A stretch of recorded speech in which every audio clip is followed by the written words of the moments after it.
नमस्कार दोस्तों, आज आपका एक बार फिर से स्वागत है हमारे YouTube चैनल पर। ऐसी ही और नई जानकारी प्राप्त करने के लिए हमारे चैनल को सब्सक्राइब करते रहिएगा। भगवान शिव कहते हैं, पापी लोगों को पाप करते देखकर भी भगवान चुप क्यों रहते हैं।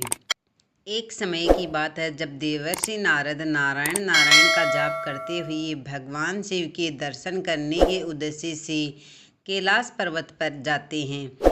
फिर देवर्षि नारद को देखकर भगवान शिव प्रसन्न होते हैं और कहते हैं कि नारद, आज अचानक किस कारण से कैलाश पर तुम्हारा आगमन हुआ है। अवश्य ही कोई विशेष कार्य होगा जिसका भाग बनकर तुम यहाँ पर आए हो। फिर नारद जी कहते हैं, हे भोलेनाथ, आप तो अंतर्यामी हैं, भला आपसे कोई बात कैसे छिपी रह सकती है। हम यहाँ किस लिए आए हैं आपको भली भांति पता है। नारद जी कहते हैं, हे प्रभु, आज मेरे मन में एक शंका निवारण हो रही है, उसी का समाधान करने के उद्देश्य से आपके पास आया हूँ। कृपया मेरी इस शंका का समाधान कीजिए।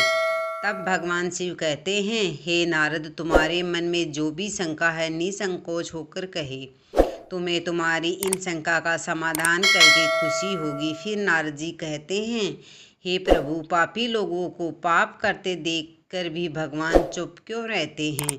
तब शिव कहते हैं, हे नारद, तुमने पूरे मानव जाति के कल्याण हेतु बहुत अच्छा प्रश्न किया है, जो मैं इस प्रश्न का उत्तर एक छोटी सी कथा के माध्यम से देना चाहता हूँ। इसलिए तुम इस कथा को ध्यान से और मन लगाकर सुनना, और जो भी मनुष्य इस कथा को ध्यान और मन लगाकर सुनता है वह अपने जीवन काल में किसी भी बात को लेकर कभी भी पश्चाताप नहीं करता है, और वह मनुष्य जान जाता है कि पापी लोगों को पाप करते देखकर भी भगवान चुप क्यों रहते हैं।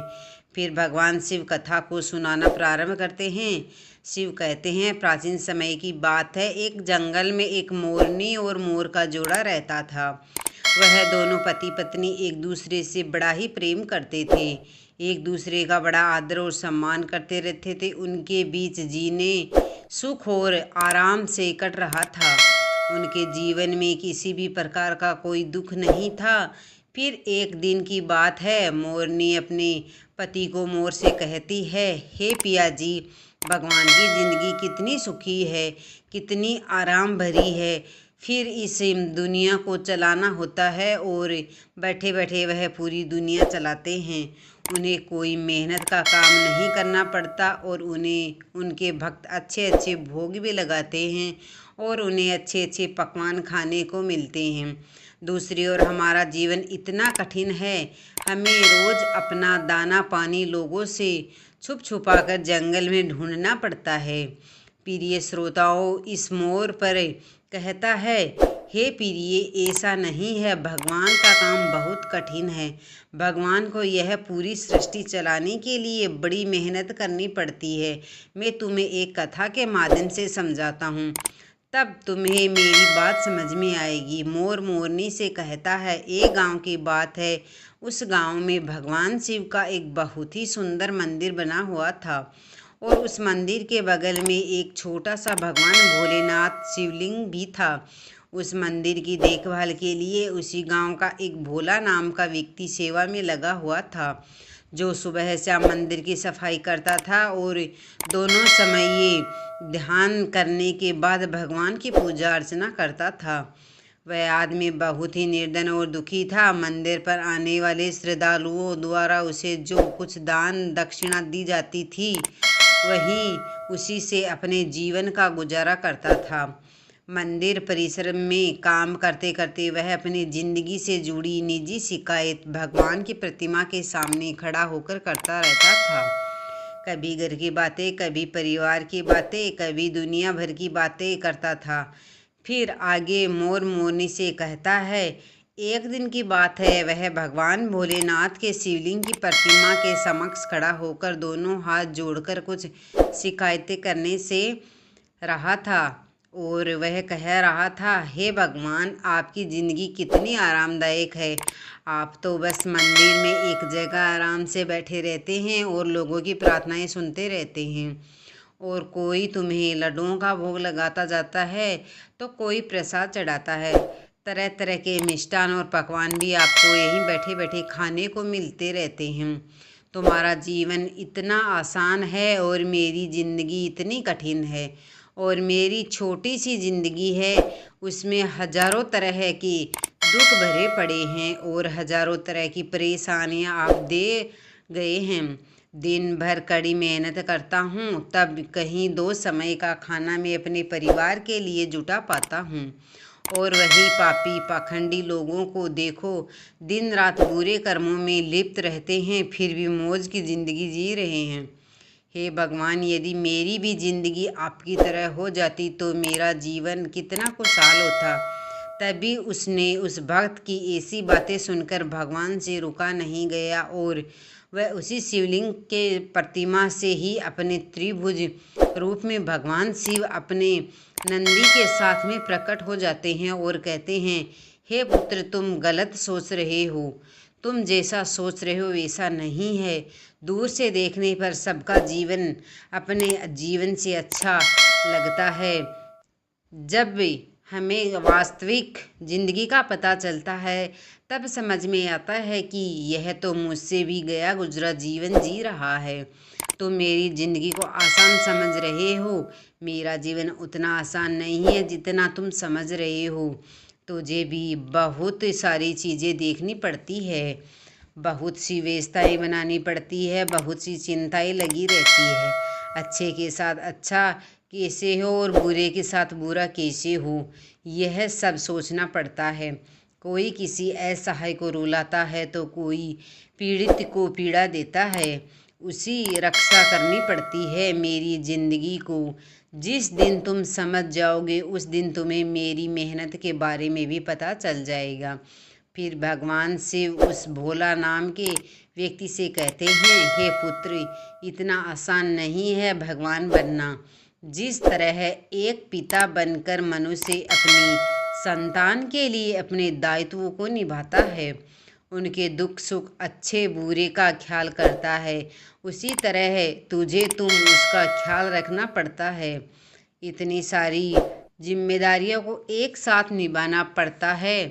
फिर भगवान भोलेनाथ की बात सुनकर वह भक्त बोला, हे भगवान भोलेनाथ, आप तो बहुत ही भोले हो। आप यह कैसी बातें कर रहे हैं? आपका काम तो सचमुच में बड़ा ही आसान है। जिस तरह पूरे दिन आप बैठे रहते हैं, आपकी तरह तो मैं भी किसी समय बैठा रहता हूँ तो किसी समय खड़ा रह सकता हूँ। इसमें कौन सी बड़ी बात है? तब भगवान शिव कहते हैं, हे पुत्र, मैं फिर कहता हूँ, तुम यह नहीं कर पाओगे। मेरे इस कार्य में बड़े धैर्य की आवश्यकता करनी पड़ती है और मनुष्य में इतना धैर्य नहीं होता है कि वह परिणाम घोषित होने तक रुक सके। मनुष्य के अंदर यह कमजोरी होती है कि वह थोड़ा सा सुख पाता है तो वह घमंड से भर जाता है, और जरा भी दुख आता है तो वह टूटकर शीशे की भांति बिखर जाता है। वह अपने धैर्य को बनाकर नहीं रख पाता। फिर भोला भक्त बोला, अच्छा, अगर ऐसी बात है तो आप मुझे एक दिन के लिए आपकी ज़िंदगी जी लेने दीजिए, फिर आप जैसा कहेंगे मैं वैसा ही करूँगा।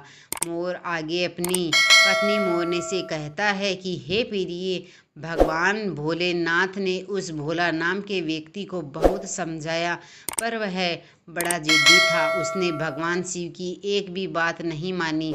फिर भगवान भोलेनाथ ने भी सोचा कि चलो मैं इसे एक दिन के लिए अपनी ज़िंदगी दे ही देता हूँ। कुछ लोगों पर उपदेशों की बातों का कोई प्रभाव नहीं पड़ता है, वह संसार की ठोकर खाने के बाद ही सही राह पकड़ते हैं। फिर भगवान शिव ने कहा, बेटा ठीक है, एक दिन के लिए मैं तुम्हें भगवान बनाता हूँ और तुम्हारी ज़िंदगी में जीता हूँ, फिर देखते हैं कि तुम मेरा काम किस ढंग से करते हो। भगवान शिव कहते हैं, और हाँ, मेरी ज़िंदगी जीने के लिए तुम्हें कुछ शर्तों का पालन करना होगा। फिर वह भोला नाम का भक्त बोला, हे भगवान भोलेनाथ, मैं आपकी सारी शर्तें मानने के लिए तैयार हूँ, बताइए आपकी क्या शर्तें हैं। तब भगवान शिव कहते हैं, हे पुत्र, तुम ध्यान से सुनो। मंदिर में बहुत से लोग आएंगे जाएंगे, जिसमें अच्छे भी लोग होंगे और बुरे भी लोग होंगे, क्योंकि भगवान पर तो सबका ही अधिकार होता है। यदि किसी पिता का एक बेटा नालायक निकले तो क्या वह पिता से अपना बेटा नहीं मानेगा? इसी तरह अच्छे बुरे दोनों लोग मेरे बच्चे हैं, परंतु परिणाम में उनको कर्मों के अनुसार ही देता हूँ। फिर भगवान भोलेनाथ कहते हैं, बेटा जब तुम भगवान बनकर मेरे स्थान पर खड़े रहोगे तो तुम्हें अच्छा कहने वाले लोग भी आएंगे और बुरा कहने वाले भी आएंगे। तब तुम्हें चुपचाप उनकी बातें सहन करनी होगी और धैर्य के साथ उनकी बातों को सुनना होगा और उनके अच्छे बुरे कर्म को देखना होगा। तुम्हें अपनी तरफ से कुछ भी भक्त से नहीं कहना होगा, चाहे कुछ भी हो जाए। फिर भोला ने कहा, ठीक है प्रभु, मुझे आपकी सारी शर्तें मंजूर हैं। अब तो भगवान भोलेनाथ ने उस भक्त से एक दिन के लिए जिंदगी बदल ली और एक दिन के लिए उसे भगवान ने शिवलिंग में विराजमान कर दिया और स्वयं सेवक बनकर मंदिर की सेवा करने लगी। फिर जब कुछ समय बीता तो क्या होता है कि उसी नगर का एक धनी सेठ उस मंदिर में माथा टेकने के लिए आता है और वह भगवान के आगे हाथ जोड़कर प्रार्थना करता है, हे भगवान, मैंने अरबों रुपए लगाकर एक बहुत बड़े कारखाने का निर्माण कराया है। मुझे आप ऐसा आशीर्वाद दीजिए कि मेरा कारखाना बहुत तेज़ी से चलने लगे और मैं उससे खूब सारा धन कमाऊं। वह सेठ अपनी प्रार्थना कहने के बाद माथा टेकने के लिए जब नीचे झुका तो उसके जेब से पैसों से भरा हुआ बटुआ निकलकर ज़मीन पर गिर पड़ा और उसे अपना बटुआ दिखाई नहीं दिया, जिससे वह वहां से उठकर जाने लगा। उधर शिवलिंग में विराजमान भगवान का भक्त यह सब देख रहा था। उसने देखा कि अरे, सेठ का बटुआ तो यहीं पर गिर गया है। एक बार तो उसके मन में आया कि क्यों ना इस सेठ को आवाज़ लगाकर उसे कह दूं कि उसका बटुआ यहीं पर गिर गया है। लेकिन फिर उसे भगवान शिव की शर्तें याद आ गई कि भगवान भोले ने कहा कि चाहे अच्छा हो या बुरा, बोलना नहीं है, तुम सिर्फ उसे देखते रहना। यही सोचकर भगवान बना हुआ वह भक्त चुपचाप देखता रहा। तभी उस मंदिर में एक बहुत ही गरीब आदमी आता है और वह भगवान भोलेनाथ के शिवलिंग के सामने खड़ा होकर कहता है, हे भगवान, मैं बहुत ही गरीब आदमी हूँ। इस गरीबी में बड़े दुख का जीवन जी रहा हूँ। परिवार का पेट पालना भी मुश्किल हो रहा है। घर में माँ बीमार है, उसका इलाज कराने के लिए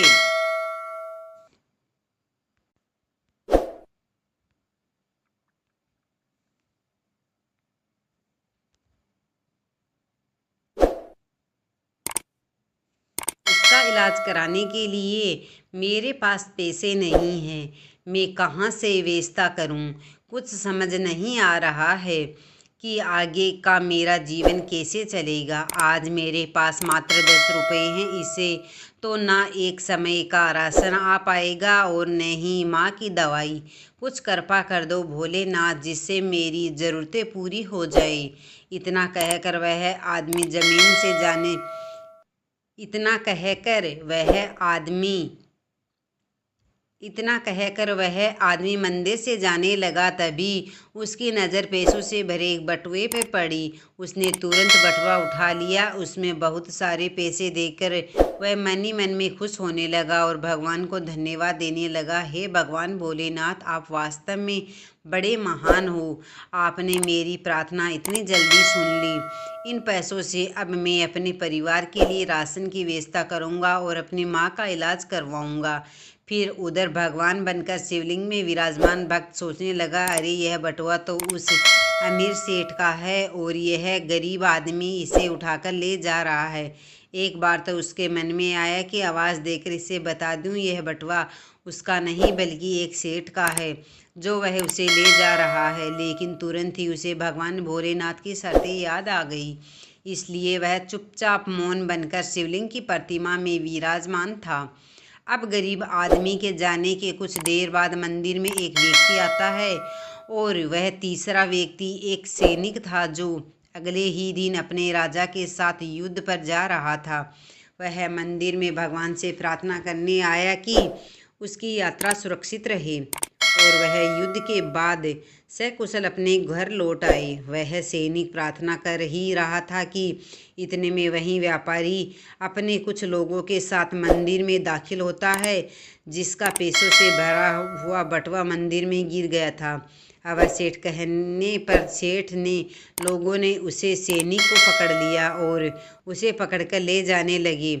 यह बात भगवान अपने हुए उस भक्त को बिल्कुल भी सही नहीं लगी, क्योंकि वह सैनिक तो बिल्कुल निर्दोष था। बटुआ तो वह गरीब आदमी लेकर गया था। फिर भगवान बने हुए भक्त को अपने सामने होता यह अन्याय का काम पसंद नहीं आया और वह कहने लगा, हे सेठ, तेरा बटुआ इसने नहीं चुराया है। तेरा बटुआ तो इससे पहले मंदिर में एक गरीब आदमी आया था, वह लेकर गया है। मैं भगवान हूँ और मैंने सब कुछ देखा है। अब भला सेठ और सेठ के लोग भगवान की बात क्यों नहीं मानते? उन्होंने तुरंत सैनिक को छोड़ दिया और उस गरीब आदमी को पकड़ लिया। उससे सेठ का बटुआ भी छीन लिया और वह बेचारा निराश हुआ। उधर जब एक दिन का समय पूरा हुआ तो भगवान भोलेनाथ मंदिर में आए और उधर भगवान बने हुए उस भक्त ने पूरे दिन का घटनाक्रम भगवान भोलेनाथ को सुनाया और बड़े गर्व के साथ कहा, हे भगवान, आज मैंने एक सैनिक के साथ हो रहे अन्याय को होने से रोका। आपने देखा, एक दिन भगवान बनकर मैंने कितना महत्वपूर्ण कार्य किया है। तब भगवान शिव भक्त की बात सुनी और कहने लगे, बेटा, तुमने न्याय नहीं अन्याय किया है। तुमने उस गरीब आदमी को पकड़वा कर उसके परिवार के मुंह से भोजन का निवाला छीना है, उसकी बीमारी माँ का इलाज होने से रोका है। यह तुमने बहुत बड़ा अन्याय कर दिया है। वह सेठ बड़ा अधर्मी था। उसने पाप करके करोड़ों रुपये की दौलत जोड़ी और गरीबों का पेट काटकर उसने उन पैसों को जमा किया है। यदि उसका बटुआ छूट गया तो क्या हुआ, कम से कम किसी गरीब का कुछ भला तो हो जाता और उस सेठ के कुछ पाप भी कम हो जाते। तुमने उस सैनिक को बचाकर भी बड़ा अन्याय किया है। वह सैनिक अपने राजा के साथ युद्ध में जाकर एक कमज़ोर देश का राज हड़पने वाला था।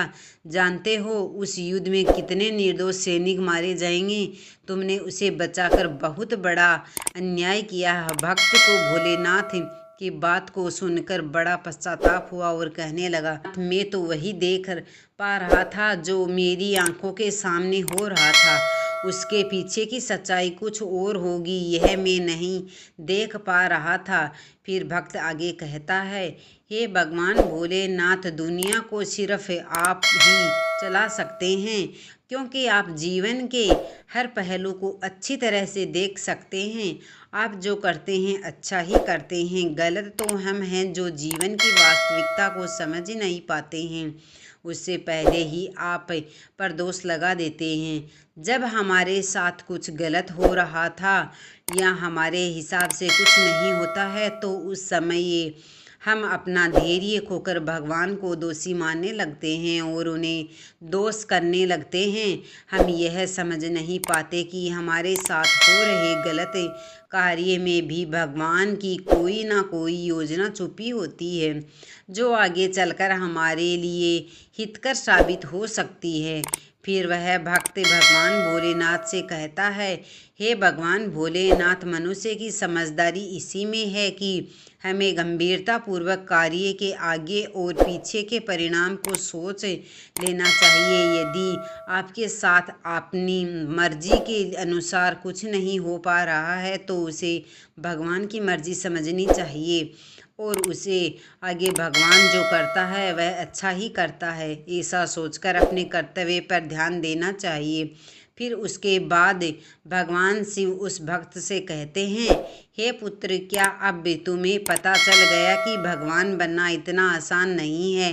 फिर आगे वह भक्त कहता है, हे भोलेनाथ, आप जितने भोले भोले लगते हो इतनी ही सरलता से लोगों के दुख को दूर कर देते हो और उन्हें ज्ञान भी दे देते हो। तो हे प्रभु, अब मैं समझ गया हूँ, कुछ भी बनना आसान है पर भगवान बनना इतना आसान नहीं है। इसके बाद भगवान भोलेनाथ उस भक्त को तथास्तु कहकर वहाँ से सीधा कैलाश पर्वत पर पुनः पहुँच जाते हैं।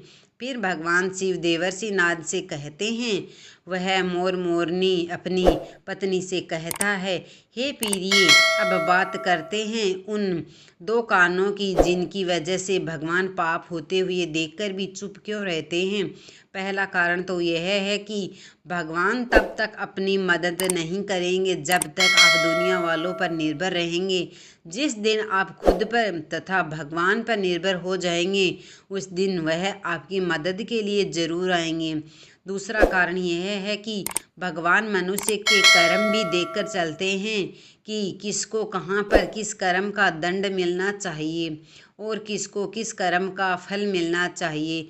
भगवान हमेशा आपके अगले और पिछले सारे कर्मों को देकर हिसाब करते हैं। भगवान को समर्पित होकर चलिए तो आपका कभी भगवान बुरा नहीं होने देंगे। फिर आगे देवर्षि नारद इस कथा को सुनकर अति प्रसन्न होते हैं और कहते हैं, हे प्रभु, आप ही इस संसार के आदि और अनंत हैं। आज आपने मुझे इस कथा को सुनाकर मेरे मन को शांत किया है। दोस्तों,